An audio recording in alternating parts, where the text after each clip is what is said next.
Assalamualaikum warahmatullahi wabarakatuh. Selamat pagi Bapak Ibu Guru hebat. Saya Abibah, calon guru penggerak Angkatan 8 dari SMPIT Asalam Boarding School Pekalongan. Dengan pengajar praktik Bapak Slamet Subianto dan fasilitator Ibu Ruswi Isnaini. Pada kesempatan kali ini, saya akan memaparkan demonstrasi kontekstual modul 1.4 disiplin positif tentang penerapan segitiga restitusi. Apa itu restitusi? Restitusi adalah proses menciptakan kondisi bagi murid untuk memperbaiki kesalahan mereka, sehingga mereka bisa kembali pada kelompok mereka dengan karakter yang lebih kuat. Restitusi membantu murid menjadi lebih memiliki tujuan, disiplin positif, dan memulihkan dirinya setelah berbuat salah. Penekanannya bukanlah pada bagaimana berperilaku untuk menyenangkan orang lain atau menghindari ketidaknyamanan, namun tujuannya adalah menjadi orang yang menghargai nilai-nilai kebajikan yang mereka percayai. Lalu, bagaimanakah langkah-langkah penerapan segitiga restitusi? Dalam penerapan segitiga restitusi ada 3 tahapan. Yang pertama adalah menstabilkan identitas. Setiap orang pasti pernah melakukan kesalahan. Kamu bukan satu-satunya yang pernah melakukan ini. Untuk tahap yang kedua, yaitu validasi tindakan yang salah. Adakah cara yang lebih efektif untuk mendapatkan apa yang kamu butuhkan? Kamu tentu punya alasan mengapa melakukan itu.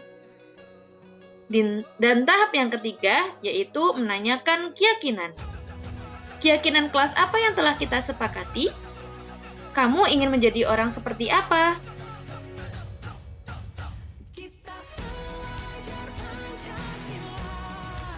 Untuk kasus pertama, suatu hari, Ica, murid kelas 9, membuang sampah tidak pada tempatnya saat bel masuk berbunyi karena ia lari terburu-buru masuk ke kelas. Ustazah Abibah melihat kejadian tersebut kemudian memanggil Ica ke kantor.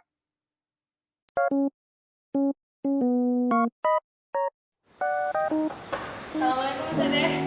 Waalaikumsalam, silakan masuk Ica.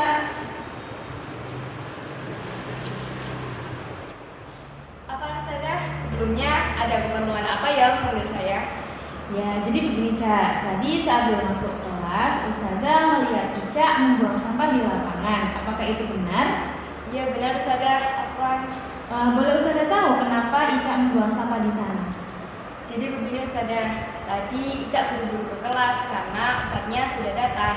Dan kebetulan di lapangan ada petugas kebersihan. Jadi Ica pikir akan dibantu dibersihkan. Nah, disitulah Ica buang sampah sembarangan. Oh, jadi begitu. Pasti tadi kamu lari-lari ke kelas supaya tidak terlambat masuk ke kelas ya? Iya, Us. Kalau saja tadi Ica santai, mungkin Ica akan terlambat masuk ke kelas. Benar begitu? Benar, Us. Nah, sekarang tadi karena buru-buru, Ica akhirnya membuang sampah sembarangan. Apakah itu baik? Tidak, Us. Seharusnya apa yang Ica lakukan? Seharusnya Ica tadi membuang sampahnya di tempatnya, bukan malah dibuang sembarangan. Sekarang coba kita ingat kembali ya keyakinan kelas yang sudah disepakati. Apa yang menjadi keyakinan Ica? Seharusnya kita bersama-sama menjaga kebersihan lingkungan sekolah. Nah, sekarang Ica tahu kan ya, jadi menjaga kebersihan itu menjadi tanggung jawab siapa saja? Seharusnya menjaga kebersihan itu jadi tanggung jawab bersama, Us, bukan hanya petugas kebersihan. Sekarang baik, bagus, itu benar sekali. Nah, sekarang apa yang akan Ica lakukan sebagai upaya perbaikan diri Ica? Ica berjanji untuk selalu menjaga kebersihan lingkungan sekolah. Dan insya Allah Ica tidak akan mengulangi perbuatan Ica tadi. Baik, terima kasih ya Ica sudah mau berkomunikasi dengan Ustazah di sini. Ya sudah, silakan Ica boleh kembali ke kelas. Baik, syukur Ustazah. Waalaikumsalam.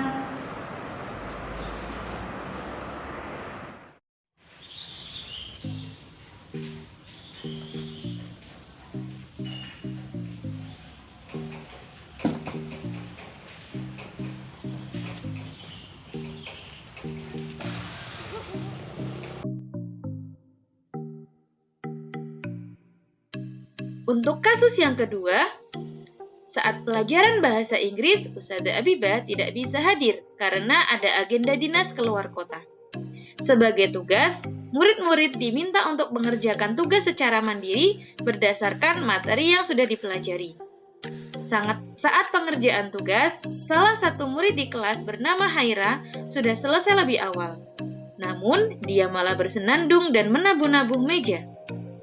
Karena hal tersebut, suasana kelas menjadi gaduh dan teman-teman yang sedang mengerjakan tugas menjadi terganggu. Ketua kelas sudah memperingatkannya, tapi tidak dihiraukan. Di hari berikutnya, ketua kelas melaporkan kejadian tersebut kepada guru mapel, sehingga Haira dipanggil ke kantor guru. Assalamualaikum, Ustazah. Waalaikumsalam. Silakan masuk, Haira. Terima kasih, Ustazah. Haira tahu kenapa Haira Ustazah panggil di sini? Tidak tahu, Ustazah, kenapa ya? Nah, jadi Ustazah mendapat laporan dari teman Haira. Kemarin saat jam pelajaran bahasa Inggris ada tugas mandiri, Haira bernyanyi dan menabuh-nabuh meja di kelas. Apakah itu benar? Iya, benar, Ustazah. Kemarin saat jam pelajaran, Haira merasa bosan dan kelasnya sepi sekali. Sedangkan tugas Haira sudah selesai terlebih dahulu. Oh, jadi Haira bernyanyi supaya tidak bosan dan untuk meramaikan kelas supaya terhibur, benar begitu? Benar, Ustazah. Nah, benar ya, karena kadang-kala kita butuh hiburan, apalagi saat bosan. Terlebih, Haira suka bernyanyi dan suka musik. Akhirnya Haira memilih bernyanyi dan menabuh-nabuh meja untuk menghilangkan kebosanan Haira. Nah, sekarang coba kita lihat bagaimana tanggapan teman-teman dari Haira. Teman-teman bilang, Haira sangat berisik dan mengganggu, Ustazah, karena mereka sedang mengerjakan tugas. Nah, betul sekali. Apa yang kita lakukan belum tentu disukai oleh teman-teman kita, apalagi saat jam pelajaran ya. Ternyata itu malah bisa mengganggu teman-teman kita di kelas. Apakah benar? Benar, Ustazah. Kemarin ketua kelas sudah memperingatkan Haira, tapi Haira tidak peduli. Nah, sekarang coba kita ingat kembali keyakinan kelas yang sudah disepakati bersama. Apakah perbuatan Haira itu sudah sesuai dengan keyakinan kelas? Tidak sesuai, Ustazah. Dalam keyakinan kelas, seharusnya kita bersama-sama menjaga ketertiban kelas. Tetapi Haira malah membuat gaduh. Nah, sekarang apa yang bisa Haira lakukan sebagai upaya perbaikan diri Haira? Yang pertama, Haira akan minta maaf kepada teman-teman.